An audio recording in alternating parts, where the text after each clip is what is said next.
आज जगत के बहुत उच्च कोटि के विद्वान, बहुत सुंदर उद्बोधन जिनका अभी आप पर हम सुन रहे थे, श्रद्धेय श्री डॉक्टर धीरज आर्य जी, बहुत सुंदर विचार जिनके हम सुन रहे थे पूज्य स्वामी यदुमुनि जी। आज जगत के हमारे उच्च कोटि के युवा विद्वान भजनोपदेशक श्री मोहित शास्त्री जी, जब वो गाते हैं तो सबको मोहित ही कर देते हैं। मुझे बड़ा अच्छा लगता है, बड़ा आनंद आता है उनको सुनता हूँ। हमारे गुरुकुल धोबी से हमारे बीच में पधारे श्रद्धेय पूज्य आचार्य श्री देवदत्त शास्त्री जी, आर्य समाज के हमारे आदरणीय प्रधान जी, यशस्वी मंत्री हमारे मेरे बहुत ही प्रिय भाई यतीन्द्र आर्य जी, और समस्त आर्य समाज के हमारे कार्यकर्तागण, मंच का संचालन कर रहे भाई दीपांशु जी, मेरे बहुत ही आदरणीय भाई सुरेंद्र जी शर्मा जी, भाई बलराज जी, उस तो पीछे बैठे उनके चेहरे नहीं दिख रहे। बलराज जी बहुत सर्दी लग रही, टोपा उतार के तो आगे से आ जाओ। आदरणीय मास्टर जी, और इस इलाके में जहां भी कार्यक्रम होते हैं, जिनका बड़ा आशीर्वाद प्राप्त होता है, किसी कार्यक्रम को छोड़ते नहीं, ये शोभा को बढ़ाते हैं। हमारे बीच में पधारे आदरणीय श्री हरि सिंह जी सूबेदार साहब, और मैं चाहूंगा इन सबके सम्मान के लिए एक बार तालियां बजा दें। गुरुकुल से हमारे बीच में पधारी हमारी छोटी छोटी बेटियां और उनकी शिक्षिका आचार्य, गांव से पधारी हमारी समस्त पूजा की योग्य माताएं, बहनें और बेटियां। आइए, बहुत अच्छी चर्चा आप लोगों के बीच में चल रही थी, मुझे भी कई वर्ष में आने का मौका मिला है, और ये जो बीच का समय बीता तो आर्य समाज बाल समंद ने बड़ी तरक्की करी है। अंदर के वो हॉल, वो बहुत सुंदर व्यवस्था, बहुत सुंदर मकान, और अपने गांव के आर्य समाज के अंदर योगदान देने वाले उन बुजुर्गों के, महापुरुषों के चित्र, जिनमें अभी 2-4 बाकी हैं, मैं बताऊंगा, वो भी लगने चाहिए। और इस आर्य समाज बाल समंद का जलसा तो शायद 91वां हो रहा है, लेकिन ये आर्य समाज बाल समंद लगभग 125 वर्ष पुरानी है, ये मैं आपको बताऊं। मेरे पूज्य दादा गुरु स्वामी विष्णु जी महाराज बता करते थे कि जब मेरी अवस्था लगभग 45 वर्ष की थी, तब मैं पहली बार बाल समंद में गया था, और जब अंतिम बार इस गांव के अंदर आए तो लगभग उनकी आयु 117 वर्ष की। इतनी पुरानी आर्य समाज है, लगभग 38-35 वर्ष तो मुझे हो गए आते जाते। और अच्छा लगता है, बड़े उत्साह के साथ में आप इस कार्यक्रम को करते हो।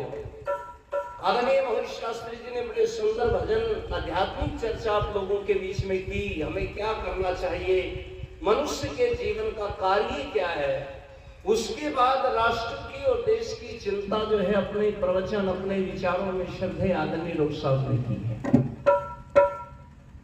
महर्षि स्वामी दयानंद जी महाराज महर्षि मनु का एक श्लोक लिखते हैं, और वो आप बार बार विद्वानों से सुनते रहते हैं। महर्षि मनु ने लिखा है, एतद् देश प्रसु तस्य सदा साध अगर जन्मना स्वयं स्वयं चरित्रं शिक्षेरं पृथ्व्याम सर्वम। किस काल की चर्चा कर रहे हैं महर्षि मनु? वो कहते हैं, कभी ये मेरा आर्यावर्त देश सारे विश्व का गुरु होता था, गुरु, और सारे संसार मनुष्य इस देश के अगरजन ब्राह्मणों के, वेद के विद्वानों के चरणों में आकर के शीश नवाते थे और यहाँ से विद्या पढ़ करके, शिक्षा लेकर के, ज्ञान विज्ञान सीख करके अपनी धरती के ऊपर जाकर के तब उसका प्रचार प्रसार करते थे। इतना महान ये देश था लोगों, लेकिन कब था? जब तक हम वेद के पुजारी रहे, जब तक वेद के सिद्धांत को मानते रहे। लेकिन जब से हमने अपनी उस सीट को छोड़ दिया, दूसरी सीट पे बैठ गए। वही बात बन गई ना, मैं सुना करता हूँ। एक अपने हरियाणा की, वो भी हमारी तरफ की बुढ़िया राजस्थान में चली गई, इसका बेटा नौकरी लगा था। घर से कुछ खाने पीने का सामान तैयार किया, पोटली में बांधा, बर्तनों में डाला और ट्रेन में, रेल में बैठ गई, क्योंकि साधन वही थे उस समय। और जाकर के एक स्टेशन के ऊपर राजस्थान पे उतरी, लेकिन जहां बेटे की ड्यूटी थी वो जगह थोड़ी और आगे थी। उसने पूछा, भाई ये जगह कहाँ सी है, कितनी दूर है? किसी ने बताया, माता जी इतनी दूरी पे। भाई कोई सवारी जाती है क्या? उसने कहा, माता जी सवारी कुछ नहीं जाती, ट्रेन यहीं तक है, आगे ना बस जावे ना जीप जावे, कोई ऐसा साधन नहीं है। इसने कहा, बेटा फिर मुझे जाना जरूर है, मैं कैसे जाऊं? उसकी याद आ गया, बोला माता जी स्टेशन से बाहर खाली मैदान में कुछ ऊंटों वाले बैठे मिलेंगे और यहाँ तो यही सवारी है, बस किसी ऊंट वाले को बोल देना, वो 2-4 अन्य आपसे ले लेगा और वहां छोड़ आवेगा।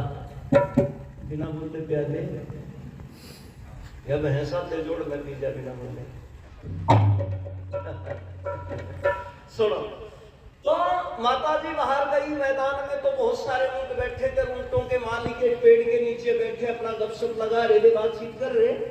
तो ये जाके बोल रहे, भाई कोई मने भला जगह छोड़ आवेगा। एक उठा जट, जिसका नंबर था, उसने कहा, माता जी आजा, मैं छोड़ गया। अब ऊंट के पास बुढ़िया को लेके आया, तो ऊंट बुढ़िया ने देखे नहीं थे आज से पहले, बड़े ध्यान से देखा। और इसने जो है ना, ऊंट का जैसा सिस्टम होता है वो आपने देखा है, टेढ़ा मेढ़ा होता है। इसने ऊपर एक वो हिस्सा होता है बीच में ऊंचा सा, पीछे थोड़ी सी गहराई, फिर पीछे से 2 हाड़ से वो खड़े। तो ऊंट वाले ने वहां कपड़ा बिछा के जगह बना रखी बैठने के लिए, वाला हाथ का इशारा करके, माता जी बैठ जा। पर इसने देखा ऊंट बड़े ध्यान दे, इसके बैठे के पिछले गोडे मुड़ के पिछली साइड में लिख रहे थे बाहर। बुढ़िया ने सोचा ऊपर वाली सीट पे बैठेगी, ढे पड़ेगी, चोट लागेगी, या तरली सीट फिट रहेगी। भाई ऊंट वाले ने ध्यान नहीं कराया, इसने ऊपर तक कपड़ा सरकाया, ऊंट के पिछले गोडे में बिछाया और छोटी सी उसकी पूंछ लटके दी। ने सोचा बैठ के पकड़न का हैंडल होगा, बस आराम से जच के पूंछ पकड़ के बैठ गया। ध्यान दिया नहीं ऊंट वाले ने, नकेल हिलाई तो कई जगह से मुड़ तुड़ कर उठा करे, पहले पीछे तो उठा, तो बुढ़िया ने पूंछ पकड़ के पीछे जोर दे लिया, कुछ उस ऊंट के घुटने मुड़ के इसकी कमर गला के सही कुर्सी सी बन गई, कोई खतरा नहीं। पर जब उठा आगे ने चारों पैर हो गए सीधे, बुढ़िया तले सरेगी, धरती पे खड़ी होगी, पर इसने पूंछ नहीं छोड़ी, ऊंट चाल पड़ा। या ऊंट वाले तो रुक्का मार के ने बोले, रे बेटा मैंने बिठा तो नहीं। बोला, माता जी तो बैठी नहीं थी गे। ने बोली, बैठी तो थी भाई। कहाँ बैठी थी? ने बोली, डांट ले, पहले सवारी ना पड़ी नहीं, फिर देखूंगी। है तना तो ना सड़क मारिया, एकदम खड़ी कर दिया सवारी, देखने दे मने। ऊंट के चौकरदा घूम के बुढ़िया ने बोली, भाई वह तो सीटे गोएगी जहां मैं बैठी थी। मतलब कहने का हमारी वो सीट गुम होगी रे बाबा। जो सारे संसार के अंदर जिसके कारण हम पूजे जाते थे, सदगुरु कहलाते थे, विश्व के सरताज होते थे, विश्व की चोटी इस देश को कहा जाता था, लेकिन वो सारी की सारी चीजें गुम हो गई। उसे पुनः लाने के लिए महर्षि स्वामी दयानंद जी महाराज आए और उन्होंने ग्रंथ लिखा, अमर ग्रंथ सत्या प्रकाश। लोगों ने पूछा, स्वामी जी पुराना वैभव फिर भी प्राप्त कर सकते हैं क्या? स्वामी जी ने कहा, प्राप्त कर सकते हो, लेकिन उसके लिए कुछ संस्कार डालने पड़ेंगे। और वो संस्कार डालने के लिए ऋषि ने एक श्लोक लिखा, दूसरे समोल्लास को प्रारंभ करते हुए, मातृमान, पितृमान, आचार्यमान, पुरुषों देगा।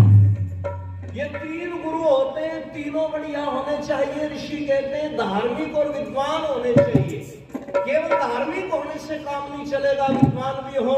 केवल विद्वान होने से काम नहीं चलेगा, धार्मिक भी हो। दोनों गुण इनके अंदर होंगे, तब राष्ट्र के अंदर उत्तम संतान का निर्माण करेंगे और उत्तम संतान से ही राष्ट्र का उत्तम निर्माण होगा।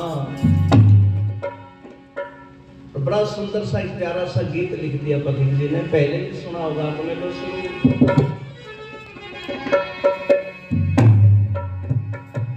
कि अपने आदर्शों का सूरज ढल गया। चली गई वो चीजें जिनके कारण हम विश्व गुरु हैं। अपने आदर्शों का सूरज ढल गया। और ज्यादा कब से गया? जब देश में चक्कर विदेशी चल गया। अपने आदर्शों का सूरज ढल गया। अपने आदर्शों का सूरज ढल गया। देश में चक्कर विदेशी चल गया। अपने आदर्शों का सूरज ढल गया।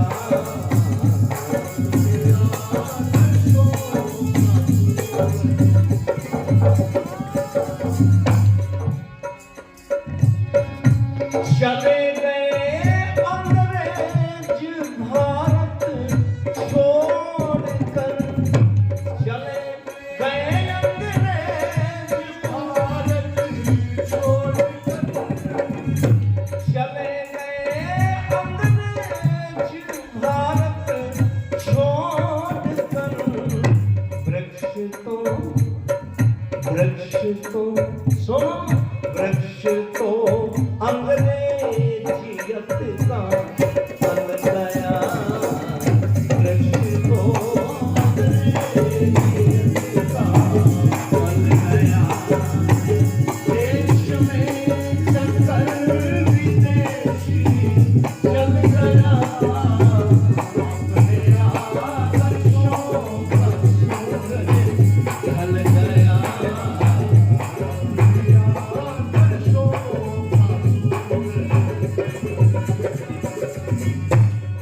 और कितना बड़ा नुकसान हुआ, कितनी बड़ी हानि। अभी जिनका जिक्र आचार्य जी डॉक्टर साहब कर रहे थे, ये बातें तभी से आई उन लोगों को। क्या हो गया?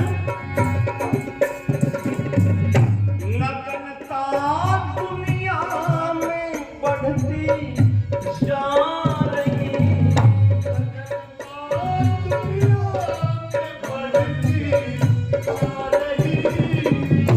नग्नता दुनिया में बढ़ती जा रही। इस कदर फैशन घरों में चल गया। इस कदर फैशन घरों में चल गया। देश में चक्कर चल गया। देश में चक्कर विदेशी चल गया। अपने आदर्शों का सूरज ढल गया। अपने आदर्शों का सूरज ढल गया। मेरे बहुत ही प्रिय भाई मोहित शास्त्री जी, इतने अच्छे भजनोपदेशक, गर्व है हमें इस नई पीढ़ी के ऊपर। मैं वैसे प्रशंसा नहीं कर रहा मुंह के ऊपर, इस प्रशंसा से ये जो नवोदित भजनोपदेशक है ना, इससे प्रभाव कई बार अच्छा भी पड़ जाता है, कई बार विपरीत भी पड़ जाता है। कई तो प्रशंसा को ऐसा पी जाते हैं और वो को उसे आशीर्वाद के रूप में लेते हैं। और भाई में मोहित शास्त्री जी नहीं है, इनकी जितनी भी अच्छी प्रशंसा, इनकी गायक शैली, इनकी बोलने की शैली, इनकी विद्वता की करें, गुरुकुल के स्नातक हैं, तो त्यों तो जो ऐसे झुकते जाते हैं जैसे फल पाकर के वृक्ष झुकते हैं, उनकी टहनियां झुकती। सच्चाई की बात है। उन्होंने 100 रुपए मुझे दिए हैं, इसका मतलब मैं पुराना भी थोड़ा ठीक ठाक गा लूं। बहुत आशीर्वाद उनको। 100 रुपए हमारे आदरणीय भाई जी अभी देकर के गए थे, कहां से नाम थे बता देंगे। चलो धन्यवाद, आपने देख तो लिए। तो क्या हो गया, तीसरी बात,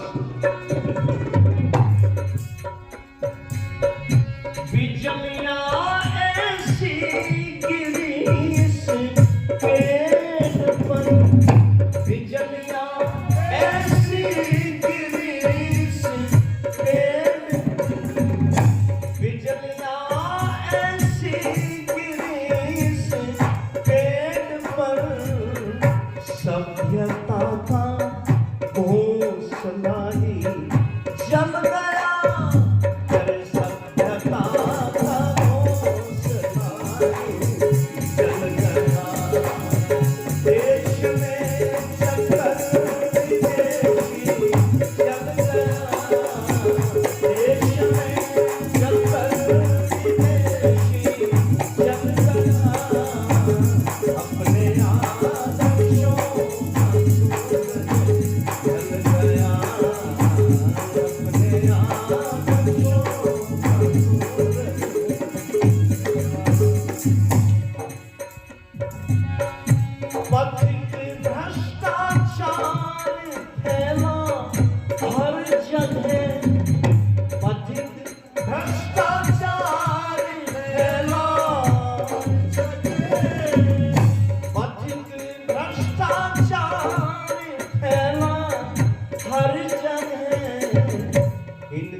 एक भूल मुझसे रह गई।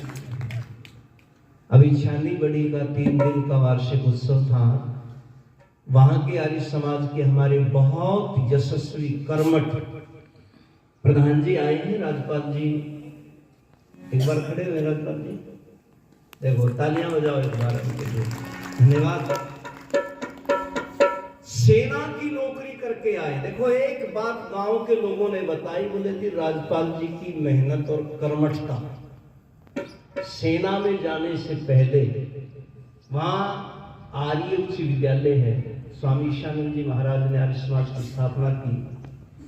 वहां पर सेना में जाने से पहले नित्य प्रति शाम को गांव के बहुत सारे बच्चे और युवा आते थे, लगभग 100-150 की संख्या में। तो नित्य उनको संध्या सिखाना बहुत बड़ी बात है। उनके साथ में बैठ करके संध्या करना, उनको सिखाना। बोले जी फिर सेना में चले गए। लेकिन सेना से नौकरी करने के बाद अभी सेवानिवृत्त होकर के आए ना, तो वो कार्य फिर संभाल लिया, दोबारा से फिर जागृत कर दिया उस कार्य को। और लगभग सैकड़ों बच्चे ऐसे गांव के अंदर तैयार हो गए छानी बड़ी में, जो नित्य प्रति संध्या करते हैं। याद होगी उनको, यज्ञ पूरा का पूरा याद है।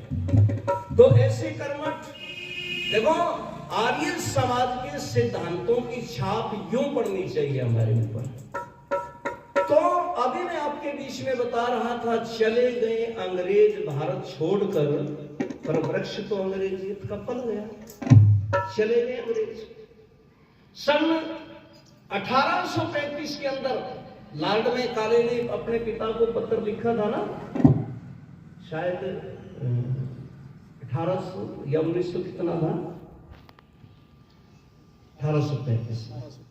तो उन्होंने पत्र लिखा अपने पिताजी को कि पिताजी, मैंने भारत के लोगों को अंग्रेजियत में ऐसा रंग दिया कि केवल ये ऊपर के आवरण से, शान शकल सूरत से तो भारतीय दिखेंगे, लेकिन इनका कार्य, सोना पीना, जागना, उठना, बैठना, रहन सहन सारा का सारा अंग्रेजी में, और वो प्रभाव आज तक छूटा नहीं है, बढ़ता ही जा रहा है।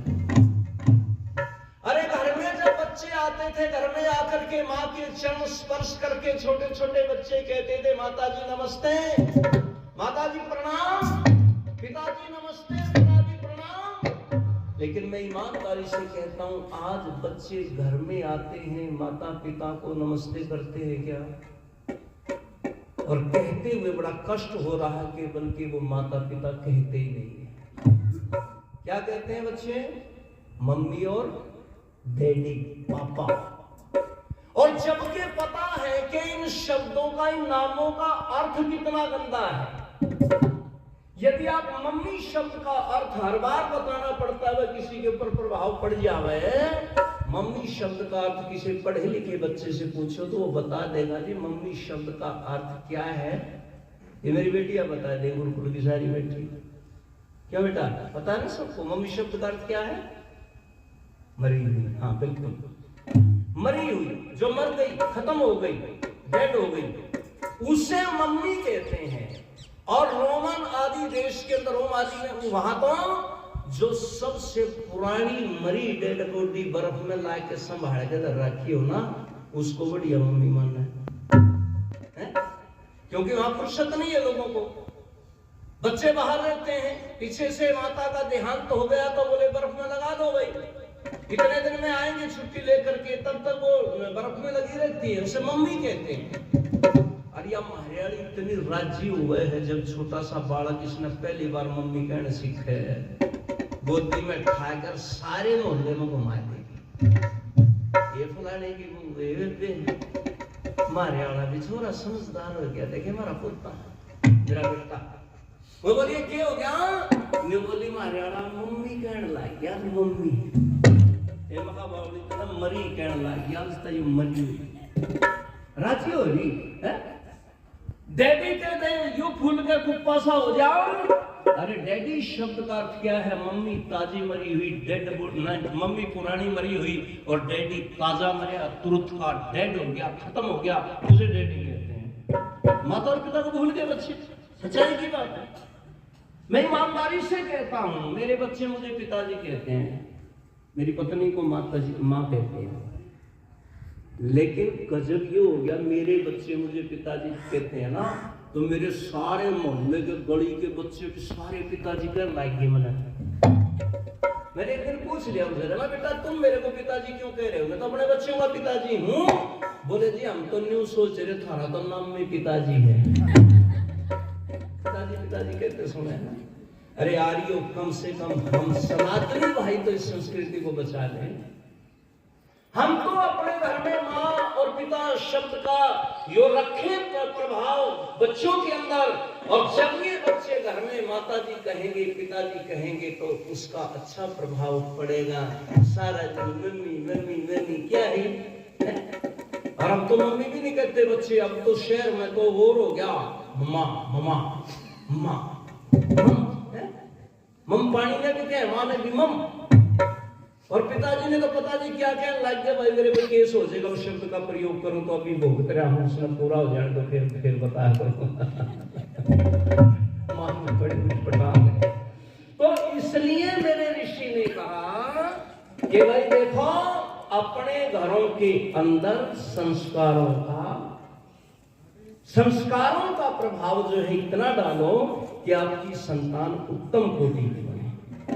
हमारे आदरणीय भाई सुरेंद्र दत्त आर्य जी शायद ड्यूटी चले गए हैं, वो 100 रुपए देकर के गए, उनको बहुत बहुत धन्यवाद देता हूँ। तो उसके लिए पहला जो गुरु है, उस पहले गुरु का नाम क्या है? माँ।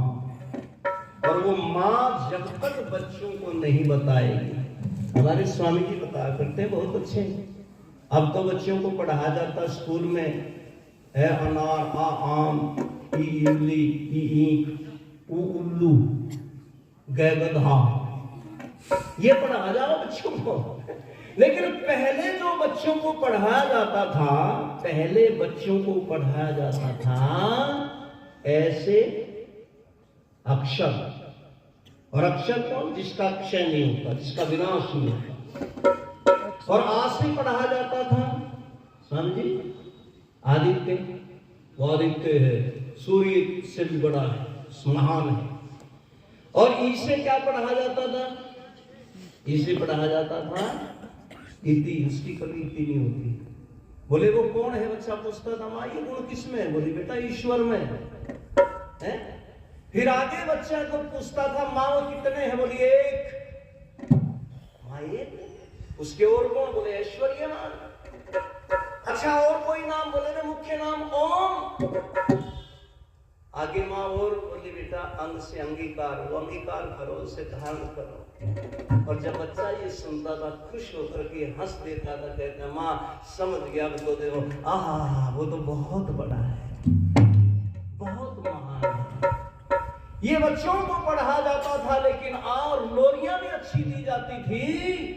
माताएं घर में बच्चों को अच्छी अच्छी कहानियां, अच्छी अच्छी शिक्षाएं, शुद्धोसी बुद्धोसी निर्जनोसी, ऐसी ऐसी शिक्षाएं माँ बच्चों को देती थी। रात भी देती है समझदार तो, लेकिन कुछ माताएं लोरियां देती है। लल्ला लल्ला लोरी, दूध की कटोरी, दूध में बतासा, लल्ला करे तमाशा, तमाशा तमाशा करे बन गया बस, तमाशा ही है बस। इसलिए ऋषि राम जी महाराज लिखते हैं, संस्कार विधि में छोटा सा बच्चा बालक हो तो माता पिता को बच्चे के सामने अशुद्ध अक्षरों का भी प्रयोग नहीं करना चाहिए। तोतली भाषा बोल देते हैं ना बच्चे को, बच्चा बोलता है, पर वहां माता पिता को नहीं बोलनी चाहिए। माता पिता को शुद्ध बोलनी चाहिए, जिससे वो बच्चा शुद्ध बोलना सीखे। बच्चा बड़ों को देख करके जान जाता है दुनिया की चीजों को। छोटा सा बच्चा घर में खेल रहा है, उस बच्चे से कहे बेटा कटोरी लेकर के आ, लेकिन बच्चे को कटोरी के नाम का पता नहीं है। कहता माँ कटोरी कैसी होती है? बोली बेटा गोल गोल होती है, इतनी डूंगी गहरी होती है, वहां धरी पावेगी। बच्चे को पहली बार बताया और जिंदगी में याद हो गया कटोरी ये है। बच्चे से कहा बेटा चम्मच उठा के ला, वो चीज उठा के ला। बच्चा पूछता है कैसा होता है, तो बता दिया। और बच्चे ने एक बार ही, हृदय इसका इतना मजबूत होता है, इतना कैचर पावर इसके अंदर होती है कि एक ही बार सुनने से बच्चे के ऊपर प्रभाव पड़ गया, याद कर लिया है। लेकिन बच्चों को बिगाड़ने का काम भी करें भाई। भूतों की कहानी सुनाओ बच्चों को, भूत होते हैं बेटा। माँ कह रही, दादी कह रही, बच्चे ने कहा कैसा होता है माँ? बोली बेटा उसकी एडी आगे और पंजे पीछे है, लंबे लंबे दांत होते हैं उसके। अरे बेटा उसकी नाक इतनी लंबी धरती में रगड़ा खाती जावे हैं, और मुंह आकर नाक पीछे, अपने आप नक्शा बना रखे हैं। इसलिए मैं तो कहा करता हूं अपने बच्चों से,